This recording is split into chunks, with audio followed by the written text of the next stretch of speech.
حضرت عائشہ صدیقہ رضی اللہ تعالیٰ عنہ فرماتی ہیں میں نے نبی پاک صلی اللہ تعالیٰ علیہ وآلہ وسلم کو نا مرض وصال تک دیکھا ہے، حضور کے وصال تک، کہ حضور قرآن پاک کی آخری 2 سورتیں پڑھ کے سورۃ فلق اور ناس اپنے ہاتھوں پہ پھونکتے تھے، پھر جسم پہ ملتے تھے۔ قرآن پاک میں شفا ہے۔ اب تو لوگوں نے دم درود کو نا اس کو بڑا ہلکا سا کام سمجھ لیا۔ ویسے بھی یہ عاملوں کے ہتھے چڑھ گیا، ملنگوں کے ہتھے چڑھ گیا، کاروبار بن گیا، تجارت بن گئی۔ ورنہ قرآن پاک کی آیات پڑھی جائیں تو حضور نے فرمایا سورہ فاتحہ میں شفا ہے، اس میں کرم ہے۔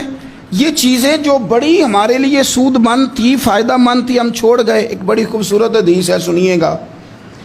حضرت ابو سعید خدری رضی اللہ تعالیٰ عنہ حدیث کے راوی ہیں، بخاری میں موجود ہے۔ ارشاد فرماتے ہیں کہ ہم ایک سفر پہ تھے، واپس آ رہے تھے، ایک جگہ رات کو قیام کیا، سونا تھا، بستی تھی۔ بستی کے لوگوں نے نہ کھانا پوچھا نہ پانی پوچھا، کوئی ضیافت نہیں کی۔ آدھی رات کا وقت آیا تو ایک بندہ دوڑا دوڑا آیا، کہنے لگا ہمارے سردار کو بچھو نے کاٹ لیا ہے، تم میں سے کوئی بندہ دم درود کر لیتا ہے؟ تو ایک صحابی کہنے لگے کر تو لیتے ہیں، پر تم نے چونکہ ہمیں کھانا پانی تک نہیں پوچھا، تم اگر دم کراؤ گے تو مفت نہیں کریں گے۔ بخاری پڑھ رہا ہوں، پیسے لگیں گے۔ کتنے پیسے؟ بکریوں کا ایک ریوڑ پورا۔ شارحین نے لکھا 40 بکریاں۔ کنے دما دیاں؟ او بھائی اس سے کوئی بندہ جواز نہ لے کہ پیسے لینے جائز ہیں، اس سے جواز نہ حاصل کرے۔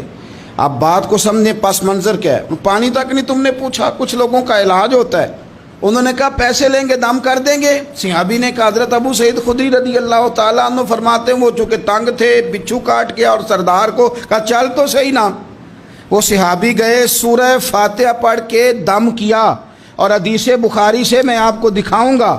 لوگ کہتے ہیں دم کدھر سے آ گیا؟ بخاری پڑھ رہا ہوں، صحیح بخاری۔ شفا تو اللہ نے دینی ہے نا، رب کریم نے شفا دے دی۔ بکریاں لے لیں، آ گئے جہاں آرام کر رہے تھے اس جگہ۔ صحابہ میں اختلاف ہو گیا، کچھ کہنے لگے بکریاں لینی چاہیے تھی، کچھ کہنے لگے نہیں لینی چاہیے تھی۔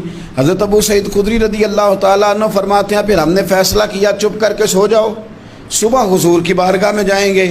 اگر کریم نے کہا لینی چاہیے تھی پھر تو موج بن گئی، اور اگر کہا نہیں لینی چاہیے تھی تو بکریاں ہانک کے واپس کر جائیں گے۔ مسئلہ کیا ہے؟ کہتے ہیں صبح گئے حضور کی بارگاہ میں، جا کے مسئلہ عرض کیا، یا رسول اللہ انہوں نے بھی پانی کوئی نہیں پوچھا تھا، ہم نے بھی کہا دم کریں گے تو پیسے لیں گے، تو ہم نے یہ بکریاں لی ہیں۔ شارحین لکھتے ہیں 40 تھی شاید۔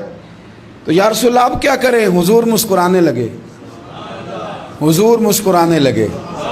جس کے گچھے سے لچھے جڑے نور کے، ان ستاروں کی نزہت پہ لاکھوں سلام، اور جس کی تسکین سے روتے ہوئے ہنس پڑیں، اس تبسم کی عادت پہ لاکھوں سلام، اور ان کی باتوں کی لذت پہ بے حد درود، ان کے خطبے کی ہیبت پہ لاکھوں سلام۔